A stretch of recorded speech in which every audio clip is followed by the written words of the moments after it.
Ladies and gentlemen, welcome back to Fight Talk Live with your hosts, Base the Kid and October Red, and hopefully to be joined by Danny Glover from Fight Fan TV in a little while.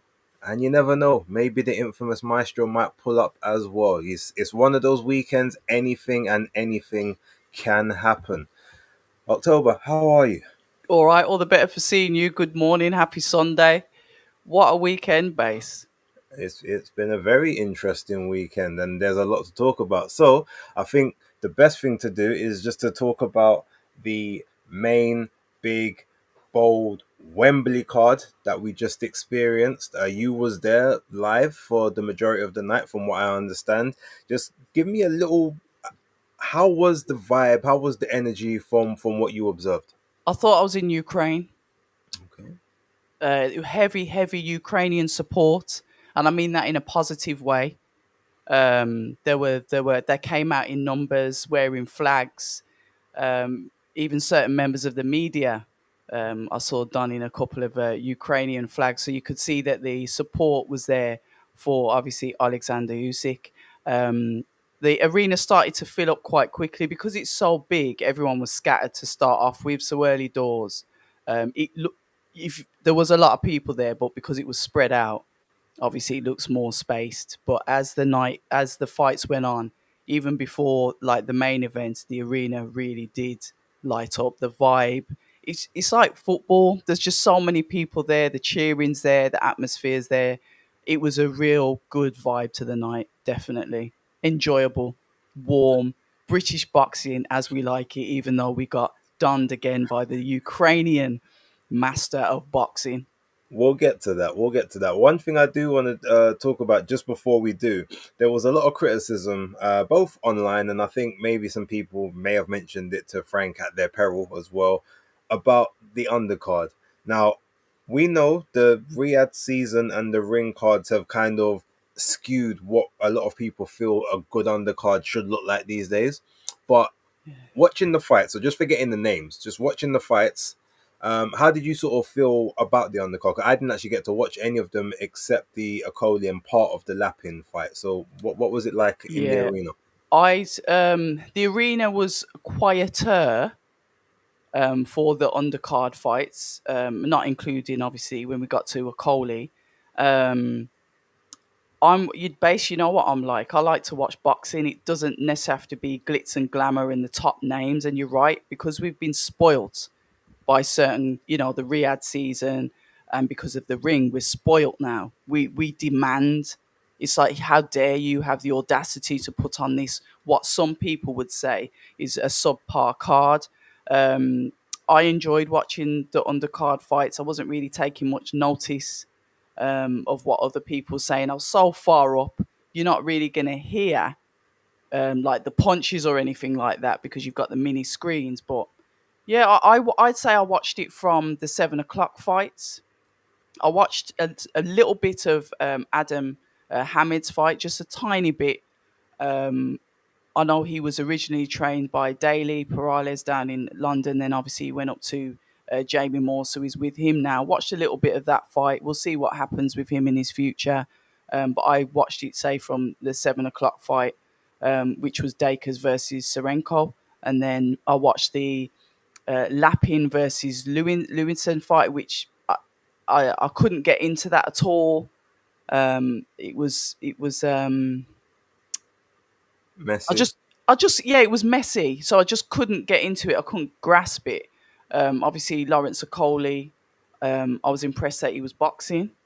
He wasn't. It was almost like Lorena was doing most of the clinching, but we can go into details. But I don't mind. I'm not one of these that's going to start screaming from the rooftops how horrendous this is, because I just find it really disrespectful to the fighters. And I'm the one that has to go and stand in their face and ask them questions. I'll tell them what I thought of their fight, Hmm. but I'm not going to stand there and say, "Oh, you're rubbish," or "You're not worthy to be on that card." When you saw the purses for the top end, you know what they were paying out to the big boys at the top. Where does that filter turn off, base? No, I mean, look, I hear it, but to push back, because we're gonna have to have a little bit of dialogue here. Mm-hmm. I think that if you like, for instance, this isn't just our subscriptions, okay? We have the subscription plus we've actually had to pay pay-per-view on top.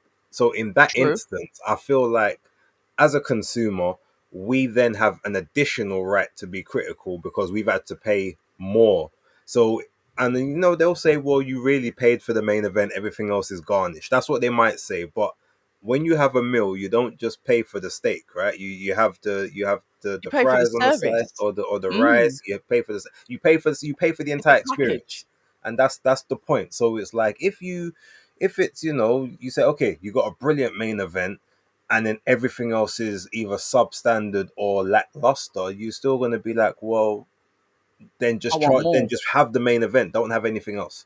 If that's the case, I think some people would rather see that. They'd rather just get there. Like when you go to a film, for instance, you go Yeah, to a film, they have all the trailers, but but you're there like for the main that, event. yeah, but it's just one thing there. Those Who aren't would you trailers. put on the That's card then? Seriously, base. If you was going to build that card, no, look, we can't have Moses and Dillian because they're gone. So Mhm. out of the fighters that they could have, who would you have put on it to say have built a better card? I can't lie. I think Ajit Caballero should have been on that card. He Yeah. hasn't fought since last year. Mhm. Like he's a person, and I don't think he's earning super duper money at this point. Mm. Zhang, he's still about. You could have thrown him on there. I'm pretty sure he would have been happy to be on the card like that. Okoli and Lorena was fine, but as a Mhm. style matchup, it never really gelled, and I didn't really think it would. Mm. Okoli is better against probably a person that's or he'd have to work hard against someone that's just as tall as him. Lorena being a smaller guy and not particularly quick, it was one of those ones.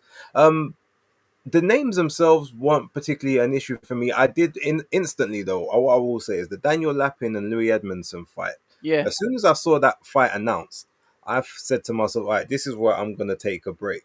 Both guys have skills and whatnot. They are talented, but you see the fights, you see the lack of knockouts, and you see their previous bouts, and I just knew that would be a fight that just wouldn't gel. Mess it. I Yeah. think I think more so than like the names of who's on the card, it's about making fights now that where the styles they're going to complement each other.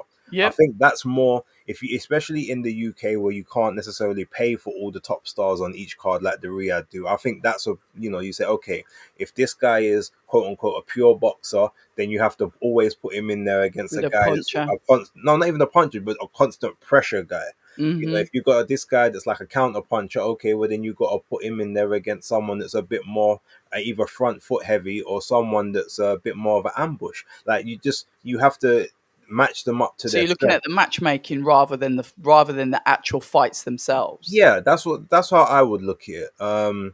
Obviously, Dacus and Serenko was different because that was like a last minute replacement. Shout out to Solomon Dacus. He got a victory which I wasn't expecting in No such a one was. dominant, Did you hear the not in such a commentary? dominant fashion anyway. Like you might have eked it out, but not a 99, 92, 99, 91 type fashion. Did you hear the commentary on that though? No, I They didn't. definitely didn't want him to win. Well, I mean, That like you. This is what I'm saying, and we'll go on to that with the Daniel Dubois. You can hear the one-sidedness because obviously, as a commentator, I need to. If I'm not watching it, if I'm hoovering the floor, if I'm doing whatever, mhm. I need to see through your mouth, and I'm not. See, I'm not. That's happened a couple of times now. But yeah, I mean, look, that being said, Serenko is the Queensbury guy in that sense. He's the undefeated one. He's the Ukrainian. So it's not right, but I can understand why they would probably put more focus on him, especially with Dacus being a last minute replacement. So it's not like you kind of expect it to be okay. He's the also ran in that scenario, mm. but like I said, congrats to him. Lapin got victory. Some people not sure What if did he you should have got think? that. Because I didn't see the first four rounds. I saw Yeah. like the no, I saw it from the fourth round onwards. Mm. And from what I saw, Edmondson looked like he did more from there, but I didn't see the Mhm. first three. And Lapin did come back towards the end. I wasn't scoring it. I wasn't taking notice because I'd only started my stream from Okoli, Lorena Okay. upwards. That was my plan. I said I'm not Fair suffering enough. through the rest of this. Um, but Yeah, I mean, look. Luckily, I didn't see any of the undercard apart from the chief support and the main event, so I was quite happy with that. And then Hmm. obviously, I moved on to the rest of the week. So we'll talk about we'll talk about chief support in a moment. Just want to say thank you to everyone who's watching. We're not gonna have time to go in the chat and the messages, but I have seen a couple of them, and it's just a yes, we are very early this week, but that is all because October is celebrating family and her son's 18th birthday today. Happy birthday to him. It's a big time, and she had to do it early because they've got a lot of stuff planned. So we're gonna suffer through the tiredness on this one because October's worth it. Oh, you're too kind. My son's worth it, yeah. But yeah. Well, him as well, but you mainly because we don't know him. Okay, so yeah, look, Okoli. Now he did very well in the fight. I scored it a lot. I feel like a lot fairer than the judges did. To be totally honest, I think there was like 100-90 card. There was a 99 Yeah, to 91, and I think there was a no. There was two 99s to 91s, and then 100 to 90. And I thought that was a bit wide. I had it 97, 93 Okoli. I gave Lorraine 3 rounds. yeah, What I will say though is Okoli again. Now granted he looked a little better on the scales this time, but coming in at 262 pounds he's again. Last heavy. time it was 265. He when he was walking in, it looked okay, but as soon as he hunched over, he just went straight into uncle mode, and I just think that is too heavy for him. He you could see that his engine. He didn't really have to snap on the punches after like round two. I don't know if it's just me. I just feel as if he needs to be in sort of that 240s Yeah, range. yep, yep. Um, the legs, I don't feel like the legs properly support 265. But that could just be me. What did you think watching this performance? Um, I do think that is a good match with Gallagher. So shout out to Gallagher. First and foremost, like I said, it's no secret what he's going through at the moment. Treatment, he's not well. Um, but the way Okoli is with him, I think it's a good matchup. I think he's helped develop Okoli back into a boxer. I agree with you about the weight. But and this is, you can shoot me down now if Team Coley are listening to this. I think there's a bit of a hindrance to the fighters when they live abroad and they only come back to training when it's for a camp.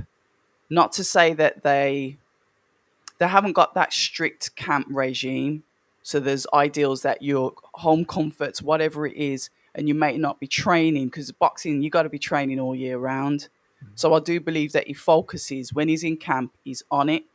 But I believe that obviously, he's a businessman. He runs his own business, which is in the food industry, and I just think he really needs to balance the two and just tighten up his the way that he eats, because I do agree he could be a more leaner heavyweight. But as far as his performance, he boxed well.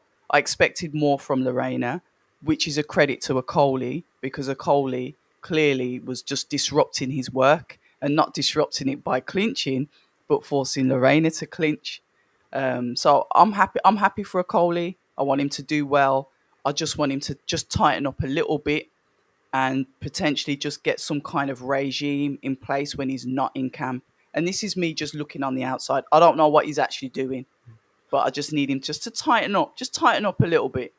Well, look, to be fair, they were both clinching, but Okoli did a good job of doing the Chris Billum Smith, the clinching, but making it seem as if it was Lorena. But then Lorena, when it got later on in the fight and those Yeah, body shots were starting to sink in, then he had to hold to try and get his breath. And then Okoli was making the most of that. So it was a very, like I six to said, a one very half. messy Yeah, fight. It was a very messy fight. But yeah, going back to just the food thing quickly. Now, look, it could be that. It could be maybe he feels happy and comfortable at those weights. A bit like, Jerome Miller always say he feels better when he was 330 rather than 290 or whatever. Bacoli's, feels better at the bigger weights and stuff. Some of them, maybe it's a mindset, maybe it's a like a cultural thing as well, possibly. maybe. But what I will say is him being a former cruiserweight, Yeah. Now we look at him and wonder how the hell he ever managed to make that weight. But that aside, coming up to heavyweight, his whole thing was, I can be quicker than these guys. I can hit just as hard. Both him and Riakpo said similar things. So Mm. they come up there for the speed and to keep the power, but the speed, the timing, and all of that stuff. Yeah. Usyk as well. But the more weight you put on, the less of those advantages you Of keep. course. So if you've got someone like Lawrence Okoli coming in, say against now a Justice Hooney, all of a sudden his speed advantage is negated because Yep. Hooney is very quick. Yep. Joseph Parker's quite quick on his feet as He well. is. I mean, obviously Alexander Usyk is the perennial quick Mhm. cruiser to heavyweight, Mm. solid guy. Yeah. Even Dubois is fairly quick on his feet at Talma. So it's like you want to keep as much of the advantages as you can. So yes, you're right. You have to find that balance between having the weight to absorb the shots and to feel comfortable and feel like you can absorb and keep the chin, but also keeping the speed and the stamina and everything else. But no, it was a very good performance. Lorena, to me, he performed the way I expected. I thought he might get in a couple of more um, big shots Yes. here or there because he Yes. does manage to sort of pull a shot out of the bag from time to time in the majority of his fights. But he is a person. He's very economical. He's a person that he is a natural. He's a cruiserweight that basically bulked up. He's a Mhm. bit like Oscar Rivas. Mm. They don't have very good work rates because they're just muscle bound with a lot of extra size to try and compete with the the bigger guys, and they have to conserve energy and they're always worried about sort of blowing the gas tank. And I Mm. think Okoli was able to just sort of blow him up a lot earlier in the fight, especially with some of the body work and the fact he could keep him on the outside of the jab, and then as Yep. soon as he gets on the inside, clinching, grappling, leaning on him, with that big 260-pound frame. It was one of those type of fights. So, but Okoli, he keeps his interim Yes. WBC title. Yep. Um, is he the interim, or is he? He's Yeah, he's the interim. He's the number one, he's a and number one. Yeah. yeah, he's number one. He's got the silver title, Yeah. and Caballero's got the interim Interim. Yeah. championship at the moment. So yeah, look, that was the chief support, but we were all there for the main event. Now this, I mean, look, for me personally, Yep. I had no hesitations. I had no doubts about how it would play out. I predicted that Usyk would stop him quicker than Oh, he did did you? last time, but I said it would be. I think I said seventh round. I think I said between rounds 6 to 7, and yeah, we saw what happened. Now you were obviously traveling at the time of the fight itself. Yeah. Give us your thoughts, and then I'm going to come back with what I think about with the fight. I thought that Usyk was going to win. And I'll tell you why. I thought he was going to win. There was a anger in him that I hadn't really seen with him throughout all of his fights. From when I was there at the initial press conference when the second fight was announced, there was almost a frustration coming in from Usyk. Me, I look at the psychology side of stuff. I always do, and I saw this like new demon that was in him that was ready to come out. I saw Daniel Dubois obviously grow through his experiences. Um, and I will say this out loud: I just didn't like I don't like the way that Don Charles has been like out. He got nudged. I don't know if you watched. He's like just there's just no respect for Don Charles. Um, Whatever that they might have going on in camp, and obviously I'm not privy to that. And there's always two sides to every story, and then the truth. I just saw a difference in Daniel that I don't believe would have benefited him when you're going back into the corner. No matter if you're twisting your head out the ring to listen to your father or what, you need to have that respect there for your coach because at the end of the day, they're going to try and help you get through the fight. So I did believe that Usyk was going to win. However, I said it would probably be points. I just thought he was going to box rings around him, as he does. Even though Usyk quite rightly said, accurately said, "I'm going to stop him," which was something that he doesn't usually say either. So you could take that either way. Is he getting too emotionally involved? But yeah, he had a purpose. He stuck to it. As the fight went on, I thought Daniel came out quite well. Like I said, I'm listening to the commentary, but obviously I'm on the train, so I'm looking around all the rest of it, and I can only hear what Usyk's doing. So it sounds like it's definitely at the beginning of the fight more one-sided for Usyk. Now, like I said, I need to hear a balance. So Daniel threw a couple of counters, but they weren't called on the comms. So I was saying, if you're just listening to this, it sounds very one-sided, but Daniel's still in there. But obviously, while my stuff's buffering, Daniel goes down. So I'm trying to upload. So I'm missing these knockdowns, and obviously the fight's over. Hence my inaccurate tweets. But I do stand on what I said. He was in the fight. However, when he got knocked down, we saw almost a repetition of Poland, where he looked at his corner for help.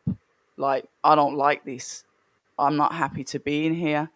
And that's what I saw from him then. And once that confidence like drains, you're sort of there for the taking. And that's what I saw. I saw an aggressive Usyk. I saw a Daniel that tried to keep up with him, but it was Usyk's fight. Usyk has the ability to fight a different fight with every fighter that he goes in with. Fighters do have a baseline, but Usyk is the only fighter that you can't really predict as such because he just adapts and he keeps on getting better. And I think that's a skill of his that will go down in history and that people talk about long after he's gone. It was a phenomenal fight. Yes, he did get the stoppage. He is now 3 times, and he's done it 3 times, well, 6 times against the same people that he's gone in for rematches. So a phenom, a phenomenal talent. You know what? I have to disagree on one thing. Mm-hmm. Obviously I watched the fight. I watched it twice. I watched it Mm, when I was watching it live, and I've just watched it back just okay. before this. Yeah. I don't think Daniel was in the fight at all. Don't you? No. I Talk mean, to me. look, he had what I will say, yes, he was able to. He landed, I think, three, from what I can remember, he landed three clean shots. None of them were to their head. Two were to like the body, Yeah. and then one was like a little borderline one. The Usyk said, "There, Yep. keep it up." But every time he threw a shot from, and maybe there was one time an angle was like Usyk had his back to the camera, so I'm not Yeah. quite sure. But every time Daniel threw something, like Usyk caught it on the glove. So Okay. um, when I saw it, I was like, okay. So Daniel is basically he's throwing, he's trying to basically fence with him, which is the one thing you're not You supposed can't. to be doing. Um, but he's reacting to the feints the same as he did the last time. Mm. Alexander Usyk hit him with a jab, a power jab, within Yep. 10 seconds of the first round. As soon as that happened, I said, "Oh, okay, he's got a range even quicker than he did in the first fight." I saw it from there, and then from that moment onwards, Daniel was basically fighting against the tide, and it was even to the point, to me, there were certain moments where Daniel had an opportunity to throw a shot, whether it would land or not. But he had that opportunity, Hesitating. and he hesitated. Yeah. And because I he agree. hesitated in that moment, Usyk, Mm. with his speed, his guile, and his agility, was Mm. able to spin out of the corner, Yep. possibly, or to move angles. There was a couple of times, literally, Daniel's right there. Usyk's at his side, and Usyk's not throwing anything. He's actually got his hands up. Mm-hmm. And Daniel just, he's like he's frozen. Paused. Okay, Yeah. should I go, should I not? That indecisiveness is for me is why I don't feel he was ever in the fight. I mean, yes, look, as a at that point in rounds 1, 2, 3, and 4, he had stamina, you would think. So Mm. he has the ability to throw a shot, but He looks there exhausted, was doesn't just he? nothing that I saw him throw, or any moment that where I would say he won the round. I know that, Convincingly. Yeah. yeah, I know Carl Frampton tried to be nice and give him the third round, and I saw some people say you could possibly give him the first round because it was Yeah. quite even in Yeah. that sense. But like I said, if you just look at what was landed in every round, and anytime Daniel had a modicum of success, Usyk just took it straight back. Yeah. There was a lot of countering coming Yeah, from music. He was and very aggressive. that's what I feel. That's why I don't feel he was in the fight. Yes, it wasn't a fight where Usyk was going to literally just stand there and say, "All right, come, let's go." But if you notice, from after round three, midway through round three Yep. to like round four, when Dubois threw that shot and Usyk was like, "Keep it up." Yep. In that moment, Usyk was like, "Oh, okay." And that's the point. He actually then got straight on the front foot and Yep. started pushing Daniel back and actually Yep. started planting his feet. So he stopped moving and just started punching. And I feel like that was either because he realized that Daniel's his energy starting to go, or his confidence has now gone down a little Confidence. bit enough that I can take the rest of it. And Confidence. Usyk's a master at taking the confidence and Yep. not allowing you to get it back. Yep. I agree. Um, and yeah, just ultimately, Daniel, unfortunately, is just very, as much as he is a nightmare for someone like Joshua, it would seem, because Joshua will allow him to get that jab off. Usyk is just wrong for him. And the fact that Daniel doesn't know how to defend a punch outside of using his feet to jump back is a major problem, which they're gonna have to fix if he wants to be like a another world champion or something down the line. Because the fact that you can't block a shot after 18, 20 years of Mm. boxing, like your life, is a bit shocking. um Uncle Frank said the same thing. yeah, and it's not even just head movement. It's the problem is he's got this kind of guard that he uses, right? And it's weird because the His guard, I elbows call it, are out. huh? His elbows are out when he Well, guards. no, it's something that I'll call it the vanguard. It's almost like he comes in like wrestling when they have the Greco-Roman. He comes in kind of like in this motion, Yep. yeah. Yep. But the problem is when he does it, it works against an orthodox person because you're parrying their backhand Mhm. with your lead hand and kind of making it go past your Mhm. shoulder. Mhm. Mhm. But when you're fighting a southpaw, because they're Mm-mm. from the other angle, your hands are still in the wrong position for them. So when he tries to do that, Yeah. Usyk is already around that guard because the placement's in the wrong way, and Daniel isn't like clued up enough or adaptive enough to realize, okay, I've actually got to switch it, so I should be this way rather than Mm. this way. Mm. So it's one of those ones, and then yeah, just those up jabs, just the constant jabs that were just landing at will throughout the fight, and then Mm. the fact that the backhand was coming in a lot earlier than the first fight, it all made for a recipe. Yeah. And at that point, I was just like, oh, I can't see it going the distance. Now, admittedly, I didn't think 5 rounds. I thought it would be a little longer than 5 rounds, but Usyk kept on putting up the 6 sign. well, what he I was, don't know what that was for, I but think I it was thought he it was saying 3 times. He was basically saying 6 opponents, three but times. three All right. times I thought undisputed. it was predicting round 6 when I No, saw that. that's how I thought it was. Yeah, he was saying 3 times Mhm. undisputed, six Brits or six Yeah. Yeah. champions or Fair whatever. enough. I knew there was That's some kind of symbolism with it. yeah. But no, look, it was a masterful performance. I Mm. was a little concerned about one thing in rounds 1 to 3. Usyk, he's still quick, like he still got the speed, but there was the way he was moving at times. It looked as if I don't know if I'll say he was carrying an injury, but he was moving a bit more like when you're older, if that makes sense. It And happens. if Yeah. I mean, yeah. anyone else could possibly see it, you might see what I mean. Okay. It just the movement didn't look as fluid as it usually does, but obviously it was good enough for Dubois.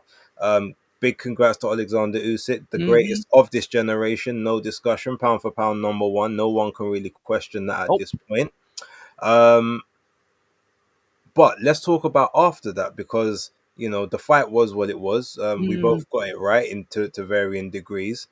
You saw what transpired after the fight in terms of in the ring. Mm. Ade's asking him, okay, what are we doing next? Who's next? He's given out some names.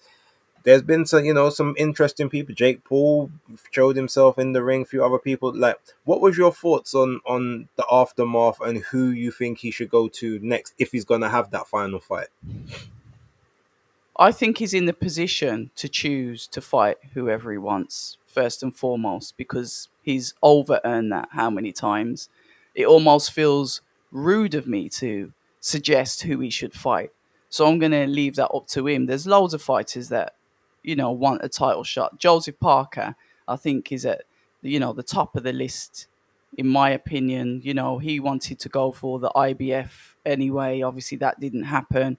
Joseph Parker's kind of like lingering in the background, waiting for his opportunity, as is Ajit Kabayel, whatever. Um, when it comes to Usyk being like the Don of all Dons, I just found it extremely weird that Jake Paul was even allowed to get in the ring and face off with him. Look, I like Jake Paul. I like what he's done with Most Valuable Promotions, the way he really made Amanda Serrano into a star, the way that he's pushed through on Netflix. I have nothing but respect for his business acumen. Um, but Usyk is special, and as a fan of the sport, I just didn't like that. I just didn't like it. And Usyk humoured it. I get it. He's that kind of guy. He's had the mic snatched off him by Anthony Joshua.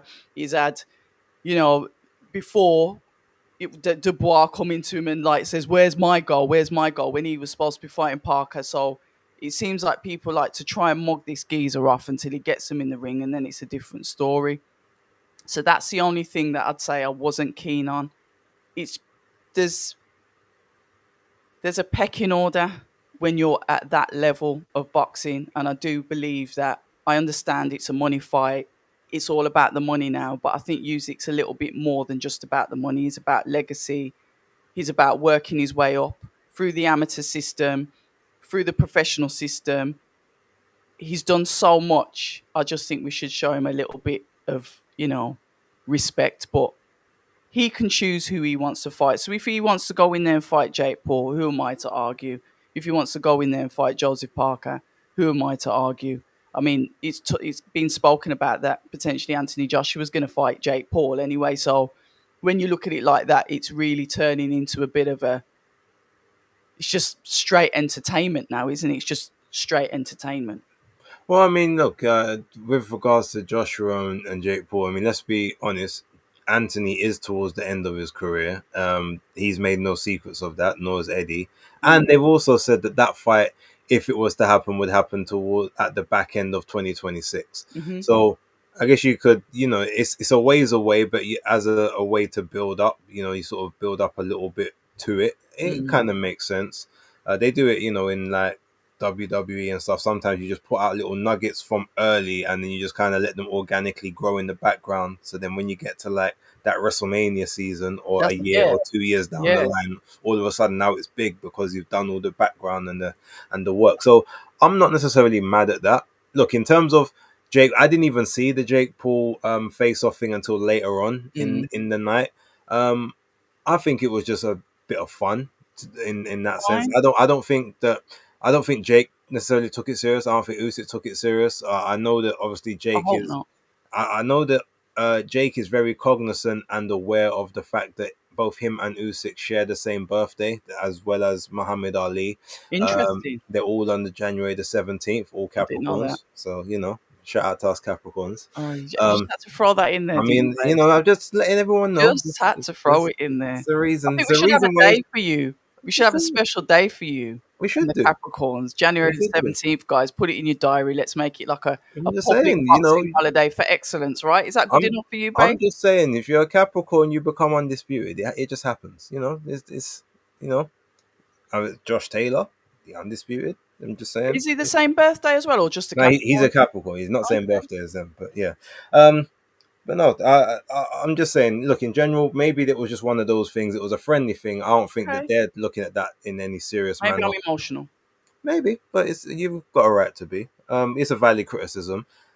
In terms of Usyk and who he should fight next, personally, I'd love him just to retire now. Like, there's no reason for you to fight on, because ultimately, at this point in time, you're not fighting for anything else other than to lose. And when I say that, I understand what you mean. Yeah, I mean that you've got nothing else that you can achieve. Like you can't go back down to cruiserweight to get undisputed there again. Yeah. If anything, maybe because there's only 2 belts, you're in that weight class anyway. You could go down to Bridgerweight and fight Kevin Lorena for his WBC Bridgerweight title, and then the Super Cruiserweight title at the WBA, to say maybe you're undisputed in a 3rd weight class. But outside of that, there's nothing really for you to gain apart from money and the L on your record.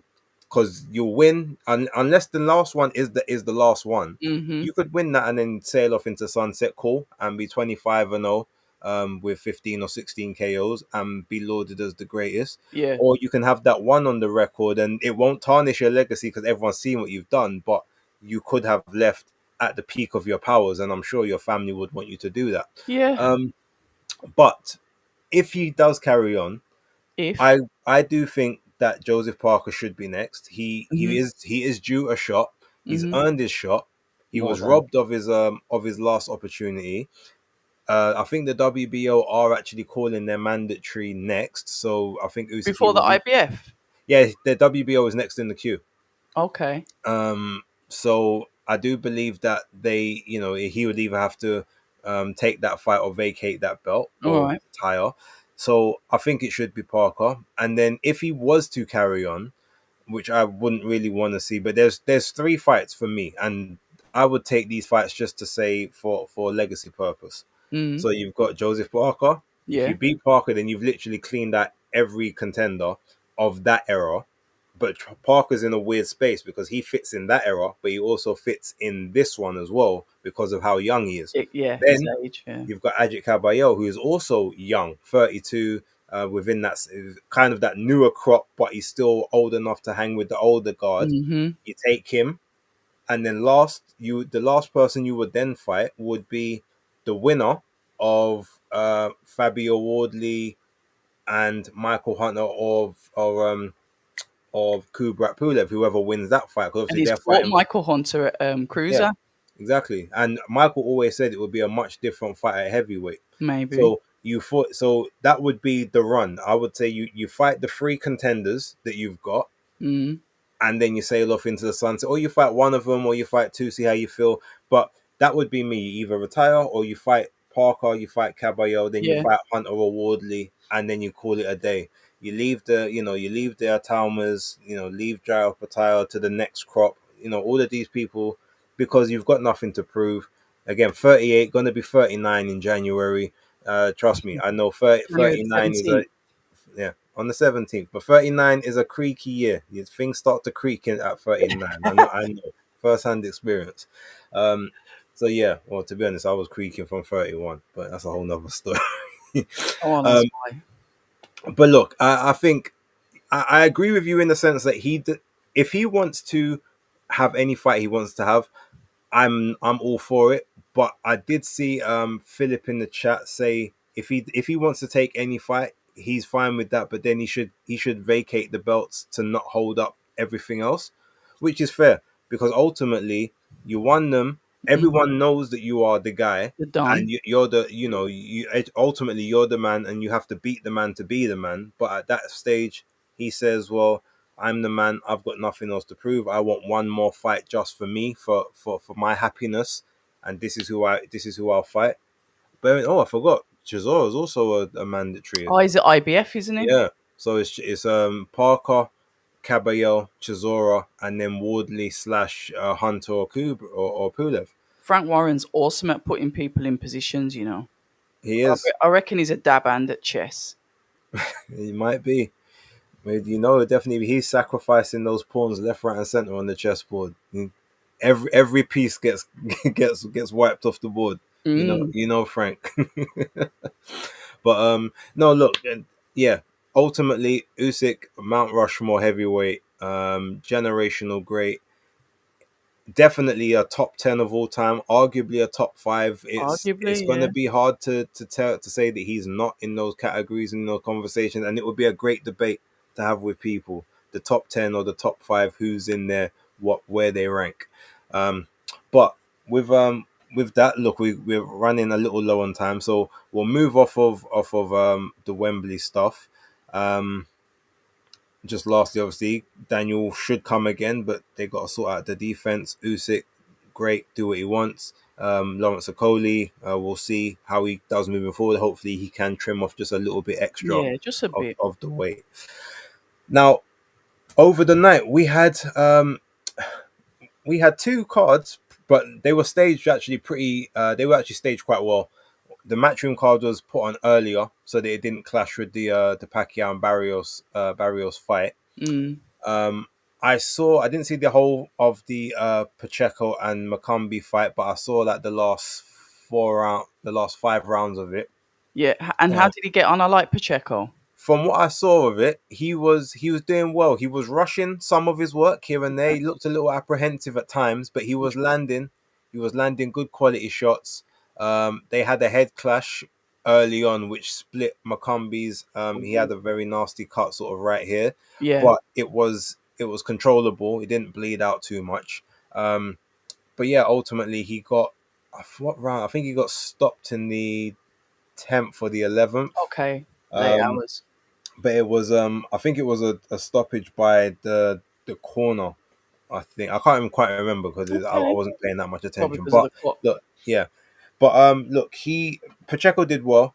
He hasn't quite called for Canelo, which is good because basically he's saying he still wants to fight, like he wants to fight anyone in the top 10. So he's still It's understanding he's just working. a little bit of extra seasoning, which is Mm-hmm. good. Um, but no, he did very well.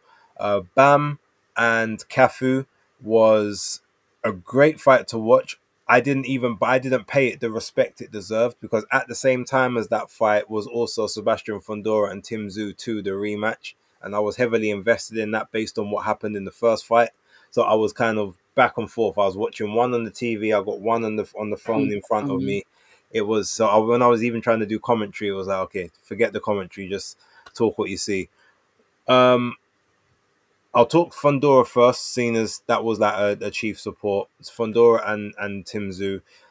Fundora got a Okay. knockdown in the first round. Yeah. Um, just caught Tszyu square on, basically with the backhand. Mm. And the fight was very different to how the first fight played out because in the first fight, obviously, Tim Tszyu found his range, found everything early from round one, round two, busted up Sebastian Fundora, and basically, obviously, the elbow strike to the head is what kind of changed the tide. But in this fight, Sebastian Fundora not only it's like he finally clicked to understand. I'm 6'5". I'm 6'6". Why am I trying to fight mid range to inside with people? He was literally just you remember the old Street Fighter games, yeah? He was literally like a hybrid of Dao Sim and E Honda Oh because wow. it was just limbs flying Yeah. left, right, all Yeah. over the right, Yeah. and there was just no Zoo had no he just had no hope. No He answers. was he was getting pinged like from the left side to the right side. It was he had a couple of rounds where, to be fair, he did throw some good shots. He actually landed some really good counter lefts and counter rights on Sebastian Fundora, but Fundora Too his much. punch resistance is gone up because he ate those shots. He ate them and carried on, just Mm. throwing limbs. So eventually, at the end of the seventh round, Tim Tszyu's corner pulled him out. Whether that's Tim Tszyu saying I've had enough, I can't get to him, or the corner deciding that you're not going to win because you threw those big shots and he ate them, so you're not going to get another opportunity. But Sebastian Fundora got the corner stoppage, the TKO victory at the end of the seventh, start of the eighth round. Um, Highly impressive because I thought that Tszyu would get revenge. I did. I thought that just based on those first two rounds from the first fight, he already knew how to get the timing. Yeah. But Sebastian Fundora said, "No, now we're going to play this long. We're going to play the long range game, and you can't touch me there." And he was absolutely right. It was one of his best performances that I've seen from someone of level. Because obviously Hmm. he's had better performances against substandard opponents. Yeah. But I was highly impressed. And yeah, he is the apex predator of 154. There's no one outside of possibly Boots or Virgil Ortiz Yeah. who have got either the speed, the agility, or even the height to be able to compete. Um, so yeah, look, shout outs to him. I'd actually like to see him against Sergey Boachuk because Boachuk's Oh yeah. quite Both. a tall Yeah. guy. He's like 6 foot 6'1", Yeah. with quite long limbs as well. Fights a very Off long as range hell. style. Yeah. So that would actually, I think, be a very interesting fight to have. But yeah, look, like I said, I know you didn't necessarily watch it, but any thoughts on sort of Tim Tszyu, how his career's panned out, Sebastian Um. Fundora's resurgence? Not really. The only thing that I saw in regards to that was obviously a tweet that came out from His Excellency where he's like screenshotted, I think, a picture of Tim Tszyu on the floor. And he said, I said to you from the beginning, Tim Tszyu does not deserve to be on a Riyadh season or Ring magazine card. He can be useful as a sparring partner for a champion in Riyadh season. And I think that sparks a little bit of internet interest. A couple of people have said that he's a dictator. Some people said he's fantastic. Some people have applauded the comment, and some people didn't like it. But I think what people need to realize is if he's fronting up the money for these fighters, he can say what the hell he wants, whether you like it or not, whether it's right or not. He's paying them, so he's in that position. Is it fair? Is it right? Obviously, that's up for debate. But he can say from when he's putting his hands in his pockets for these fights, he's going to say whatever the hell he wants. I mean, look, yes, there is that. Like, you front the money, but okay, it's almost the same as if you run a business, right? Yeah. You own the business, you put the money in the business, but that doesn't mean that you can just chat to people at your business any way you choose. Otherwise, you'll have no staff. You'll have no you, or if that's the way you operate, then maybe you'll have no clients because other people will feel like, well, you don't seem to be very good, or you don't know how to manage my expectations. So in that sense, what I will say is I feel that Turkey needs to be careful, because as much as people love him for the fights that he's putting on, and he is putting his hand in his pocket and giving us great fight nights, which we all want, Mm. there is certain levels of arrogance, maybe narcissism, some people might say, maybe even just like nasty streaks that some people have noticed, or they feel like if you're supposed to be of royalty, right? Yeah. Well, I guess the way that we judge it in the UK, our royal family, you would never see a member of the royal family, quote unquote, taking shots at someone in such a, you know, in such a public and Not in a public visceral way, man, but I and, get what and a you're saying. visceral manner, like in that sense, right? So that's how you kind of expect people to conduct themselves. Now, in the US, is a little different now because you got Donald Trump in office, but prior to that, Barack Obama wouldn't have said something like that. Neither would George Bush, or Clinton. There's ways that you communicate these things. Now, I understand obviously him and Tim Zoo have a beef from before because Tim rejected him and he probably feels a bit like a jilted ex. I offered you to come to Riyadh and you told me no, America's more important, etc., etc. So I guess now he's got that little bit of a vendetta. But I just feel a case of maybe have a bit more Decorum. class, decorum and class. Like you're a high of regal standing. You don't have to quote unquote stoop down to the Twitter wars with the rest of us. Like But he did that's it the other day with Ariel Hawani, well saying that as well. basically, yeah, I allow my fighters to come on your channel. Yeah. Know your But place. again, even that, it's like, I mean, to be totally honest, look, Ariel he'll get his opportunities. He's not really, he's not going to be He's too not worried desperate for about a that. job. Yeah. But I feel again, it's like one of those things. There's too much. You've got to be careful about the throwing your weight around, because eventually people are going to rally back, and there will come a point where your money. When they say not all money is good money, there Mm-hmm. will be a point where maybe people will start to think this ain't worth it. Because if you want me fighting every 2.5 months against the toughest opposition, no breaks, no rest, you're announcing my fights with next people if I'm even in the ring with this person. Things like that is disrespectful, and that's stuff that you because obviously it maybe comes from a culture where like we do things now and we do it on our time and you adhere to it, and that's the culture. The rest of the world doesn't quite work like that, and you have to, if you're going to work with the rest of the world and that's what you want to do, you're going to have to assimilate or tone down. Do you think that? Yeah, yeah, and I get it, but I just don't think he cares. That's it. And again, like I said, if that's the case, cool. I don't have any issue with that in the sense, but I know where it leads, where it ends. Because Mm. ultimately, you can get the same way that Anthony Joshua was the biggest thing in heavyweight boxing, and two other boxers who were nowhere near as good as him in terms of their public perception and Yeah, their value, intrinsic yeah, value, managed to freeze him out of the picture through a narrative. yeah. There is ways that people can do the same thing with Turkey Al Sheikh if he's not careful and if he rubs the wrong people up the wrong way, because he's got money, yeah, big money, like stupid money. But you know what they also say in America and in boxing and stuff like that, old money always wins out. So those people that have been Interesting. ingrained in that foundation from the day one, Yeah. you never get rid of them. You can't beat them because they're entwined in the fabric, Ingrained in it. Yeah. and you can't get through that. So again, you just have to be, I would just say, be a bit more tactful, be a bit more, understanding, or just show a bit more class, because you clearly have it. We've seen you be classy before. But he's a fan as well, so I guess as a fan, he's got a right to say what he wants to say. Cool. I'm just saying there could be No, I repercussions, hear it. but I yeah, hear it because as a fighter, I'd sit there and I'd just be like, "What?"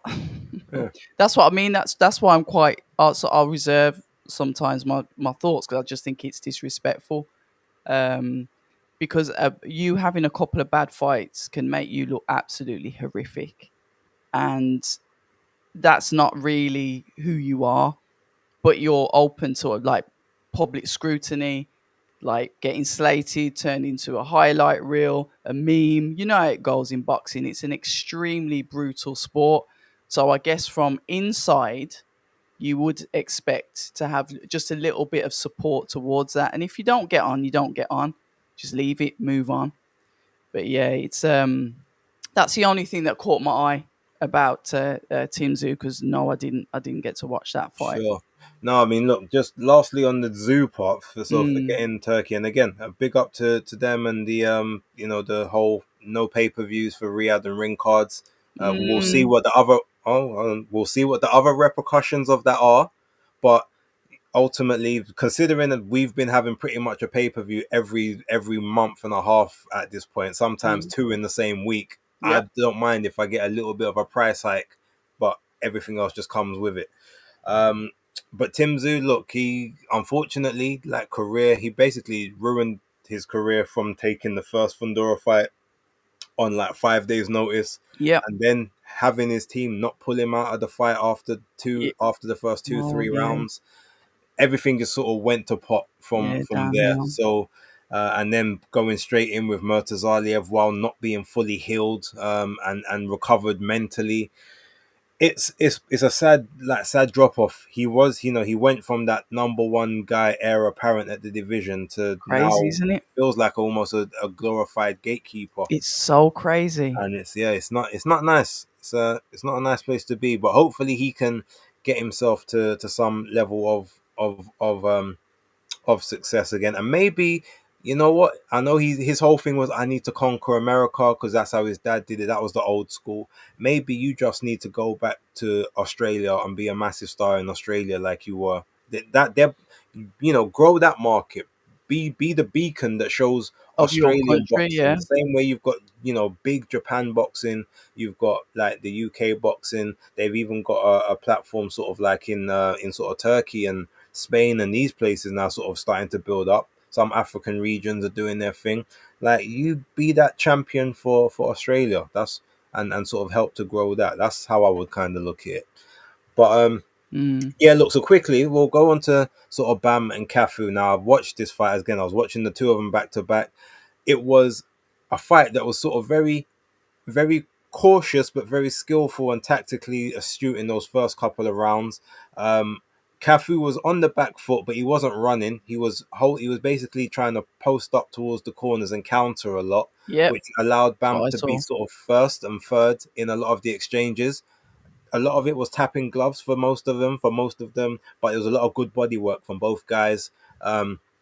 Cafu had some successes, but it felt like every time he was countering for the point of view that he wants to try and basically catch Bam with one shot rather than he's trying to actually win the rounds. And I feel like that was Okay. where his downfall was, because he was accumulating punishment, I guess, Yeah. thinking that his power will get him out of there in the end and staying competitive. Whereas Bam, because he's on the front foot, he's able to dictate the angles, dictate the punch output, Mm. preserve his energy. And I just thought it was one of those ones where Cafu started to eventually get a few more shots to the body, taking down some of the gas tank. It's starting now, all of a sudden, some of the shots up, so they are slipping the guard a little bit. They're not getting through fully, but they are touching enough that now you're starting to feel them. It's getting later in the rounds. And then round 10, he gets caught with a sweeping left hook, as he was coming off of an exchange. Yeah. Takes it, sort of wobbles him, wobbles him quite badly at that point. But he's Mm. on his feet. He's managing to duck, dodge, and evade certain shots, but he's getting caught with some. He manages to hold on, ends up falling over with Bam. Both of them, And yeah. yeah, he pulls him. He falls over. He pulls him down with him. Their tangled legs, and then just as he gets up, it looks like the doctor is waving the white towel at his corner. And I was wondering, I looked at it like, okay, I know the shot was a bad shot, but he looks like he's still lucid. It looked okay. He said he wanted to carry on. He turned around, obviously sees it, referee waves it off, and he's distraught. He's upset, emotional at that point at being stopped. Yeah. I mean, I know you only watched the highlights of it, but what did you kind of think of the performance? And Bam has managed to beat the "I've got the next fight ahead of me" curse, so he is going to November against Puma That Martinez. yeah, that's true. I forgot about that, to be fair. Yeah. Clinical. Like I said, it was very. They were both thinking. You could see it was almost like a little bit of a game of chess. And I like what you said about Cafu just trying to get that power shot off. He was thinking, but instead of probably working with accumulation of shots, he was trying to like throw that left hook to the body, trying to hurt Bam, trying to slow Bam down because Bam is very like agile. Until Bam just went on the hunt like a vicious little monster. Is how what I'd call him, but he's just so skillful. He's really nice to watch as well. I do like his style. I like his aggression. I like the fact that he is on the front foot, that he can tuck up. He's sort of like got a little bit of that peekaboo style with how he is. But he'll, when you see fighters that run into their shots, but they're off balance, Mhm. he was running with his shots, but keeping a balance and literally on the hunt. His balance, you never see Bam off balance. I know what I mean because I've seen fighters overload. They start to fall into shots. Nope, he's chasing you, but he's chasing you with accuracy. He's a very, very accurate puncher and tidy. He's compact. He's not messy. Yeah, so congratulations to him. I saw the highlights, and not as much as you. I did see the fall and obviously the wave off, and Cafu obviously not happy about it. It's nice to see him protest because some of them just like, yeah, all right, yeah, thanks for that, cash the check. So it shows that his heart was in it to win. He didn't just turn up for the sake of it. And like you No, said, 100%. Bam's on to the next. He was definitely there to try Yeah, and win. But look, Bam is no again. He's another generational great. it's lovely, Um, lovely. at those lower weights, he definitely can be the next poster boy. Because Mm, obviously you need familiar names at those lower weights. They don't get as much true. attention, but Yeah, he you're is right. managing to bring attention to them. Him, and then by proxy, you get a weight up in Junto Nakatani. Sort of going up to 118, and then a new way at 122. So then they got a steady rise of people coming in those weight classes, and Bam is sort of head of the pack, or at least one of them at the moment. So good to see it. Only 25. He's got so many years ahead of him to give as long as he stays dedicated. Eddie's Right. really done well with him. Yeah, and obviously Eddie Really, didn't have really him. well He didn't have him from marketing. the start. But we also, as well as Eddie done with him, we also have to remember Bam was a last minute opponent to come up 2 weight divisions from light flyweight. So it's not like Eddie saw initially got him and was like, oh, like We're this is gonna the do next guy. this. Yeah, he came in, he just threw him in at last minute's notice, saw what he done. Oh, okay, well we'll sign you to a contract to see how it goes, and then it built from there. So sometimes you unearth the diamond, and sometimes they just Real. happen to fall in your lap, and Yeah, for that's real. what Eddie got on this one. Yeah. So I don't want to give him too much of the praise. But okay, moving on. Very last topic. Look, Manny Pacquiao versus Yeah. Mario Barrios. Now I know Okay. you didn't see this one. Nah. Um, Yes. I watched it. I scored it. There was a couple of rounds that basically there was a couple swing rounds in there. It was Mm. about, did you like Manny's little eye catching flurries, or did you like what Barrios was doing in terms of work? What I will say about this fight, Mario Barrios Mm. has cemented his place as the worst champion at welterweight with the performance, arguably the worst current champion, proper champion, not interim or anything, champion in male boxing right now. Um, and the only person who could possibly beat that is Rolly Romero. But I even think Rolly has improved. I was about to say Rolly's on I there. think Rolly's improved He's more all than right, man. Mario Barrios recently, Yeah. believe it or not. Mm. Here's one of two things happened in this fight. Mario Barrios is either that shit that he let a 46-year-old out the ring for almost 5 years guy come in and take 7 rounds off of him, or there was almost like an unwritten, unsigned agreement between the two of them that I'm gonna carry you in this fight, or maybe I might even sell my belt to you, because Oh, there's base. numerous rounds you will Yeah. see where Barrios has the opportunity to throw a jab, to throw a backhand. He does nothing. He's just up, looking, doesn't really do anything. There's moments, and then there's other moments where he throws a shot. The shots are legitimate, and Mm. it almost like, and Pacquiao looks at him like, why are you hitting me? Like, that's not a part of the script. He's looking at him. He's looking at the ref. What? He's stopping the Right, action. I'm watching this after. There's times where Pacquiao's in his stance. He Yeah. gets hit with a shot like to the body, or maybe Yeah. just on the top of the belt, Yeah. and he literally backs one step off, throws his hands down, looks at the ref like, what's going on? And it's very, very, like I said, it's either Scripted. Barrios is that shit, or there was some kind of agreement in place.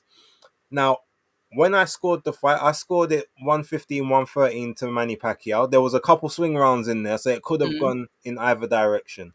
The judges, and I predicted a Barrios win on points. I thought he'll kind of take Manny. He'll be competitive in the first couple rounds. Manny will win a lot of those, but Barrios will ultimately sort of get in, and he'll kind of do. He'll sort of get in, and then he'll just work and outwork him towards the end, and that's exactly how the fight kind of played out. Mm. So Barrios ended up getting one of the scorecards 115, 113, Yeah. and then the other two were 114, 114 apiece. So it was a majority decision draw. So Barrios keeps the belt. Pacquiao obviously doesn't get an L on the record. And they're saying, and Barrios said, I'm happy to run it back. I'm happy to do it again. So that's kind of the way it's looking at the moment. It looks like they will do the rematch. I'll have to watch it. You gotta watch it. Yeah, I'm gonna watch it after this There then. were some funny rounds in there. There's some very funny rounds. And Danny, lovely for you to join us, but we're literally about to stop the show. Oh, sorry. Yeah, we know October's only got an hour, so we Okay. yeah, give your all right. What we do, the three fights, right? The three main events: Usyk, Dubois, Bam, Cafu, and Pacquiao, Barrios. Give your thoughts on those. Be as concise as you can. Yes, so we'll do with Usyk Dubois first. So Dubois came out similar to how he came out, in my opinion, to how he came out in the AJ fight. Very aggressive on the front foot. I was actually saying that's how he should win, because he's got to try and catch Usyk cold. Because if Usyk establishes any type of rhythm, then it's going to be an uphill struggle from there, in my opinion. So he's got to try and force the pace, similar to what Chisora did, which bagged him some early rounds. But what Usyk is like, Usyk was ready for it. This was ready for an ambush attack. So anytime Daniel Dubois was coming forward, especially in straight lines, not moving his head enough, he was catching Daniel Dubois on the counter. Even though Daniel was landing some good shots, they were in round 4. He landed a good body shot. Usyk tried to tap lower, then realized, all right, it was a bit high, so I can't even cry about that one. So I've gone, all right, you can have that one. But he's managed to stun Daniel Dubois in there as he fell over his front foot. In the exchange in the 5th round, Daniel Dubois and Usyk started trading. Usyk was in the corner, I believe it was in his own corner. But as Daniel Dubois was coming in, it's like Usyk could just see him like Neo in the Matrix, like whoop whoop, slip, hit, slip, boom, and caught Daniel high on the head. Daniel went down. I was like, oh man, that was a great sequence of events for what just happened right there. Daniel got up, Usyk lined him up, hit him with the exact same shot, the jab, then the sweeping left hook, the exact same shot he hit Tony Bellew with, to dismantle him in their cruiserweight fight. So that Daniel Dubois was laying there, kind of like how Lionel Richie was laying on his album cover back in the 80s.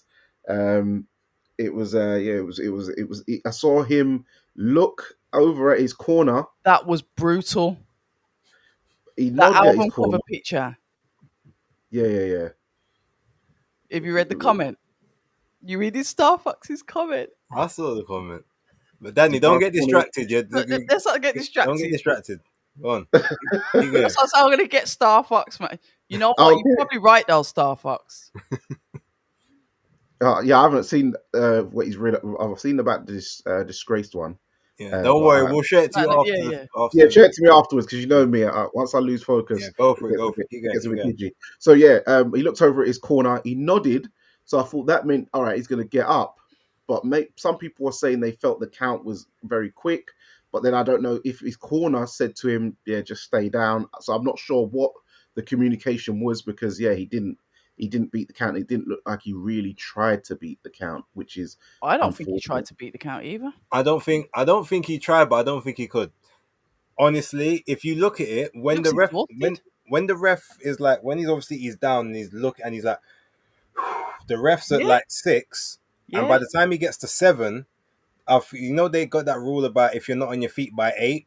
So I think he's there. He's like, okay, it's 7, 8. All right, I'll get up because I can't beat it anyway. I don't think he legitimately could beat the count personally.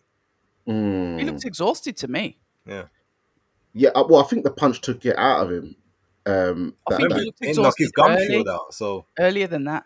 yeah, yeah, bust his yeah, old gum He shield was out of his working his mouth. head. So not surprised. yeah, because that same shot that took his gum shield out and made his legs really jitter and then go down was the same shot which flattened Tony Bellew, that sweeping hook. And Ah, in the post fight interview, Usyk was saying that he learned it in 2018. He calls it the the Ivan punch or Ivan something. punch, yeah. Yeah. Some strong Ukrainian brother, so he learned that. So yeah, it is a serious move. Bam Cafu. Well, so before that, I will give a big shout out to Solomon Dakers. Great performance against a guy 22-0, 19 knockouts, boxed beautifully, showed aggression finally, and showed some desire and passion that he Amen. actually does want to box. Not that I Um, haven't told him to do it 500 times. Pivoting over to the right, making sure he stayed out of the way of the right hand, and also if the left hook does come around the corner, it's got longer to travel so it can take the sting out of the punch. So showed good defensive responsibility. Does need to plant his feet more, but listen, it's a great performance for having a one round setback. But it just goes to show you now, fighters you don't need to be asking for all this two tune ups and He journeyman won't. type guys. You He's can not go like that. straight in. You can go straight in a big Wembley fight, take a great opportunity, and come straight back. And the fans will, relish that and will be in full support of you if you do the business.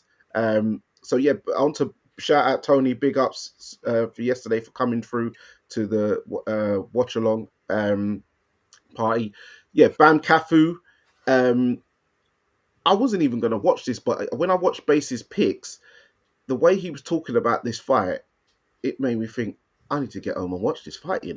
So I got home, saw the fight before that, and then yeah, this fight was a good.